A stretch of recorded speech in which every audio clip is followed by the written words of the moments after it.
السلام علیکم، امید ہے آپ سب خیریت سے ہوں گے۔ آج ہم اپنے پیارے نبی حضرت محمد مصطفیٰ صلی اللہ علیہ وسلم کی ولادت باسعادت کے بارے میں پڑھیں گے۔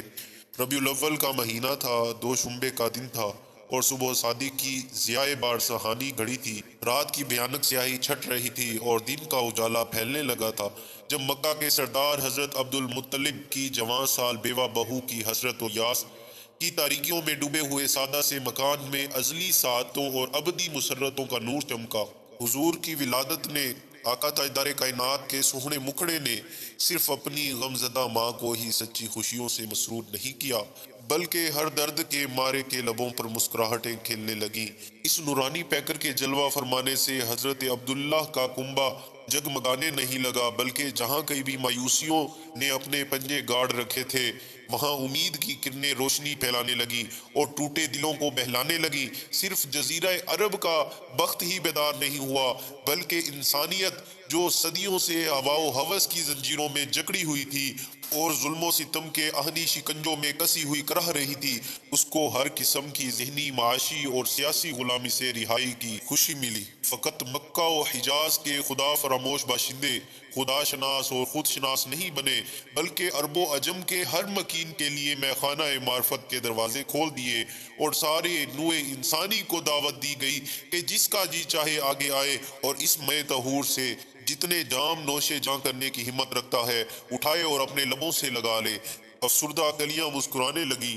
علم و آگہی کے سمندروں میں حکمت کے جو آبدار موتی آغوشے صدف میں صدیوں سے بے مصرف پڑے تھے ان میں شوق نمود انگڑائیاں لینے لگا۔ حضرت آمنہ رضی اللہ عنہا فرماتی ہیں، مجھے پتہ ہی نہیں چلا کہ میں حاملہ ہو گئی ہوں، نہ مجھے کوئی بوجھ محسوس ہوا جو ان حالات میں دوسری عورتوں کو محسوس ہوتا ہے۔ مجھے صرف اتنا معلوم ہوا کہ میرے ایام ماہواری بند ہو گئے ہیں۔ ایک روز میں خواب اور بیداری کے بین بین تھی کہ کوئی آنے والا میرے پاس آیا اور اس نے پوچھا، اے آمنہ تجھے علم ہوا ہے کہ تو حاملہ ہے؟ میں نے جواب نہیں دیا۔ پھر اس نے بتایا تم حاملہ ہو اور تیرے بطن میں اس امت کا سردار اور نبی تشریف فرما ہوا ہے۔ اور جس دن یہ واقعہ پیش آیا وہ سوموار کا دن تھا۔ آپ فرماتی ہیں کہ حمل کے ایام بڑے آرام سے گزرے۔ جب وقت پورا ہو گیا تو وہی فرشتہ جس نے مجھے پہلے خوشخبری دی تھی وہ آیا اور اس نے آ کر مجھے کہا، یہ کہو کہ میں اللہ واحد سے اس کے لیے ہر حاسد کے شر سے پناہ مانگتی ہوں۔ حضور کی ولادت باسعادت سوموار کے روز 12 ربیع الاول شریف کو ہوئی۔ بعض نے کہا کہ ربیع الاول کی 2 تاریخ تھی اور بعض نے کہا کہ ربیع الاول کی 10 تاریخ تھی۔ حضرت آمنہ فرماتی ہیں، جس رات کو سرکار دو عالم صلی اللہ علیہ وسلم کی ولادت باسعادت ہوئی، میں نے ایک نور دیکھا جس کی روشنی سے شام کے محلات جگمگا اٹھے، یہاں تک کہ میں ان کو دیکھ رہی تھی۔ دوسری روایت میں ہے جب حضور کی ولادت باسعادت ہوئی، حضرت آمنہ سے ایک نور نکلا جس نے سارے گھر کو بکائے نور بنا دیا، ہر طرف نور ہی نور نظر آتا تھا۔ حضرت عبد الرحمن بن عوف کی والدہ الشفا جس کی قسمت میں حضور کی دایا بننے کی سعادت رقم تھی، وہ کہتی ہے کہ جب سیدہ آمنہ کے ہاں حضور صلی اللہ علیہ وسلم کی ولادت باسعادت ہوئی تو حضور کو میں نے اپنے 2 ہاتھوں پر سہارا اور میں نے ایک آواز سنی جو کہہ رہی تھی، تیرا رب تجھ پر رحم فرمائے۔ حضرت شفا کہتی ہے، اس نور مجسم کے ظاہر ہونے سے میرے سامنے مشرق و مغرب میں روشنی پھیل گئی، یہاں تک کہ میں نے شام کے بعض محلات کو دیکھا۔ حضرت شفا یہ بھی کہتی ہے، جب میں لیٹ گئی تو اندھیرا چھا گیا اور مجھ پر روب اور کپ کپی طاری ہو گئی اور میرے دائیں جانب سے روشنی ہوئی تو میں نے کسی کہنے والے کو سنا، پوچھ رہا تھا، تم اس بچے کو لے کر کہاں گئے تھے؟ جواب ملا، میں انہیں لے کر مغرب کی طرف گیا تھا۔ پھر وہی اندھیرا، وہی روب اور وہی لرزہ مجھ پر لوٹ آیا، پھر میری بائیں جانب سے روشنی ہوئی۔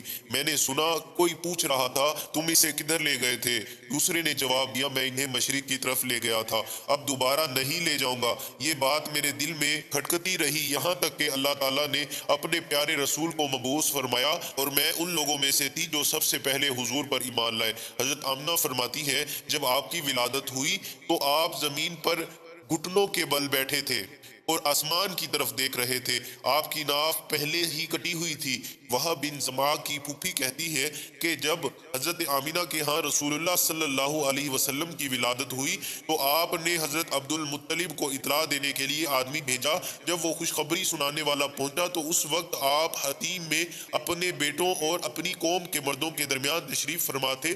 آپ کو اطلاع دی گئی کہ حضرت آمینہ کے ہاں بچہ پیدا ہوا ہے، تو آپ کی خوشی و مسرت کی حد نہ رہی۔ آپ حضرت آمینہ کے پاس آئے۔ حضرت آمینہ نے ولادت کے وقت جو انوار و تجلیات دیکھی تھی اور جو آوازیں سنی تھی ان کے بارے میں عرض کی۔ حضرت عبد المطلب حضور کو لے کر کعبہ شریف میں گئے اور وہاں کھڑے ہو کر اللہ تعالیٰ کی بارگاہ میں دعائیں کی اور جو انعام اس نے فرمایا تھا اس کا شکریہ ادا کیا۔ ابن واقد کہتے ہیں کہ اس وقت حضرت عبد المطلب کی زبان پر فی البدی یہ اشعار جاری ہو گئے: سب تعریفیں اللہ تعالیٰ کے لیے جس نے مجھے پاک آستینوں والا یہ بچہ عطا فرمایا۔ یہ اپنے پنگھوڑے میں سارے بچوں کا سردار ہے۔ میں اسے بیت اللہ شریف کی پناہ میں دیتا ہوں یہاں تک کہ میں اس کو طاقتور اور توانا دیکھوں۔ میں اس کو ہر دشمن اور ہر حاسد، آنکھوں کے گھمانے والے کے شر سے اللہ کی پناہ میں دیتا ہوں۔ حضرت عباس رضی اللہ عنہ فرماتے ہیں کہ حضور صلی اللہ علیہ وسلم جب پیدا ہوئے تو آپ مختون تھے اور ناف کٹی ہوئی تھی۔ یہ معلوم کر کے آپ کے دادا حضرت عبد المطلب کو بڑا تعجب ہوا اور فرمایا کہ میرے اس بچے کی بہت بڑی شان ہے۔ حضرت عائشہ رضی اللہ عنہا سے مروی ہے، آپ ان لوگوں سے روایت کرتی ہیں جو ولادت باسعادت کے وقت موجود تھے۔ آپ نے کہا مکہ میں ایک یہودی سکونت پذیر تھا۔ جب وہ رات آئی جس میں اللہ کے پیارے رسول کی ولادت باسعادت ہوئی تو اس یہودی نے قریش کی ایک محفل میں جا کر پوچھا کہ اے قریش، کیا آج رات تمہارے ہاں کوئی بچہ پیدا ہوا ہے؟ قوم نے اپنی بے خبری کا اظہار کیا۔ اس یہودی نے کہا کہ میری بات اچھی طرح یاد کر لو، اس رات اس آخری امت کا نبی پیدا ہوا ہے، اور اے قریشیو، وہ تمہارے قبیلہ میں سے ہوگا اور اس کے کندھے پر ایک جگہ بالوں کا گچھا ہوگا۔ لوگ یہ بات سن کر اپنے اپنے گھروں کو چلے گئے۔ ہر شخص نے اپنے گھر والوں سے پوچھا۔ انہیں بتایا گیا کہ آج رات عبداللہ بن عبد المطلب کے ہاں ایک فرزند پیدا ہوا ہے جس کو محمد کے بابرکت نام سے موسوم کیا گیا ہے۔ لوگوں نے یہودی کو آ کر بتایا۔ اس نے کہا مجھے لے چلو اور مجھے وہ مولود دکھاؤ۔ چنانچہ وہ اسے لے کر حضرت آمینہ کے گھر آئے۔ انہوں نے حضرت آمینہ کو کہا کہ ہمیں اپنا فرزند دکھاؤ۔ وہ بچے کو اٹھا کر ان کے پاس لے آئی۔ انہوں نے اس بچے کی پشت سے کپڑا ہٹایا۔ وہ یہودی بالوں کے اس گچھے کو دیکھ کر غش کھا کر گر پڑا۔ جب اسے ہوش آیا تو لوگوں نے اسے پوچھا تمہیں کیا ہو گیا تھا؟ اس نے کہا کہ بنی اسرائیل سے نبوت ختم ہو گئی۔ اے قبیلہ قریش، تم خوشیاں مناؤ، اس مولود مسعود کی برکت سے مشرق و مغرب میں تمہاری عظمت کا ڈنکا بجے گا۔